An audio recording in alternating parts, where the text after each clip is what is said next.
Hey there, I'm Ben Mankiewicz. Welcome to TCM, where we're in the middle of a double feature of films that had a significant impact on the culture. We're doing this Saturday and Sunday nights this month. Joining me once again, screenwriter and producer Larry Karaszewski. Larry, great to talk to you again. Good to see you. Yeah, great to see you, Ben. I'm excited about this one. I want to hear some rock and roll. Yeah, that's right. Well, you mentioned it, rock and roll. That's the key cultural development here. From 1955, from MGM, this is Blackboard Jungle with Glenn Ford and Sidney Poitier leading an ensemble cast. This movie is given credit for introducing mainstream films to rock and roll. Yeah, no, it did the trick. It did. There wasn't really a rock and roll hit before this movie. It was kind of bubbling under the mainstream. And Bill Haley's "Rock Around the Clock," when this movie came out, it exploded. And what's so funny is that "Rock Around the Clock" wasn't even a new song. It was a song from a couple of years back. It was the B-side of like a novelty song that Bill Haley did called like 13 Women and Only One Man Around. It's like about a man after a nuclear war or something. And so no one really even paid attention to "Rock Around the Clock." But one person did, and that was Glenn Ford's son. Glenn Ford's son apparently played it all the time, and Glenn Ford heard it and played it for writer-director Richard Brooks. And Richard Brooks was like, "Oh, this is great. This is the sound of today. We're going to put this on the opening credits of our movie." And I don't even think they were prepared for what happened. Apparently, just audiences exploded, and kids were dancing in the aisles and dancing on the seats and going crazy in the audience. And it became just one of the biggest hits of all time and launched the popularity of rock and roll. From that moment on, rock and roll could be played on the radio. That's right. I'm stunned still every time I see Blackboard Jungle that it had this clear impact on culture and tied rock music to the movies, and that tie has not been broken 67 years later. But it's only in the opening credits and the closing credits. It's not in the body of the film at all. No, it isn't. That's crazy. It didn't matter. They had never heard that kind of music in a movie before.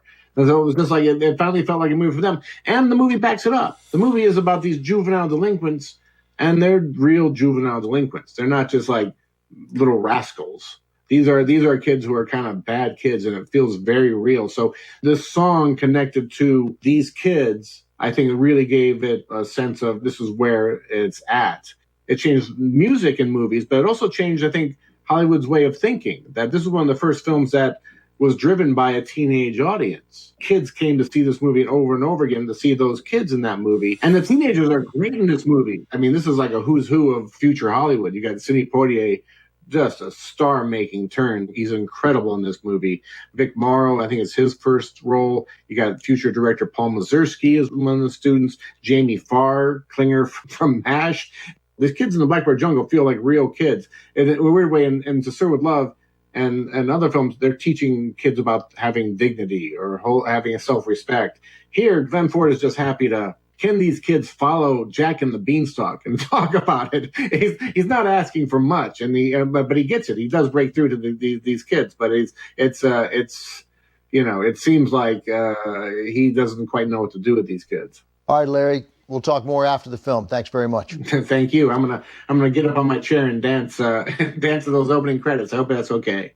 Yeah, it's fine. I'm not going to do that. Here's the film. From MGM in 1955, written and directed by Richard Brooks, Glenn Ford, Sidney Poitier, Blackboard Jungle.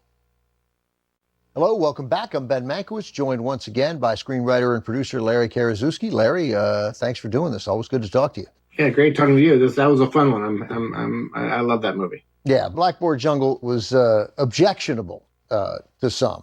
But I suspect the objections were really because of the behavior of the students, right? That there were dangerous students running amok in American schools was really upsetting. Right. I think politicians really didn't want to face that issue and thought that it would encourage kids to even be worse. And actually, where it did get banned in some cities, but it also ran into opposition, when the movie went abroad. America after the war was really promoting, America as perfection to other countries, Radio Free Europe. It was all about like how great it is. We wanted the whole world to be as great as America. And so we didn't want to export movies that were showing it how it really was in these inner cities. And so, there was an attempt by people like Claire Booth Luce, who was a U.S. ambassador, to sort of sabotage the film's release overseas. And I suspect that getting banned at some cities in Georgia and in Memphis, that had to do not only with the juvenile delinquency, but the fact that we were seeing not only we were seeing a racially integrated classroom in this movie. Hit theaters in the spring of 1955. The Brown versus Board of Education decision handed down in May of 1954, and certainly had not been implemented in the cities and school districts throughout the South by 1955. No, I'm sure that had something to do with it, because it is that classroom is a great melting pot, and Poitier is so good in this film, and he really, it's an early performance from him, and he just pops. What's interesting is Glenn Ford, out of all the students there and all the multiracial makeup of his class, he goes to Sidney Poitier and says, "You're the leader. As you go, they will follow you." And you really feel that way. It's like he's already Sidney Poitier. He has such a strength. He's the best thing about the movie. Your eye is always finding him on the screen. Yeah, there's a scene right at the end of the film after we get the satisfying ending, and he and Ford are talking, and when Ford says, "No, I'm basically going to stay around. I'm not leaving to go to the soft school. I'm going to stay here where the job is interesting." And then he says to Poitier, "Are you leaving? I heard you were leaving at the end of the year." And he's like, "No, I'm going to come back." And I'm like, he's a junior? like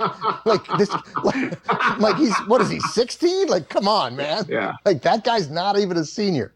Larry, great stuff. Thanks very much. Thank you. I had a lot of fun. I really enjoyed this. I worship TCM, so it's exciting to be here on your network. That's delightful to hear. You were terrific. Larry and I are done for the night, but of course, the movies continue on TCM. And coming up next, Eddie Muller has Noir Alley.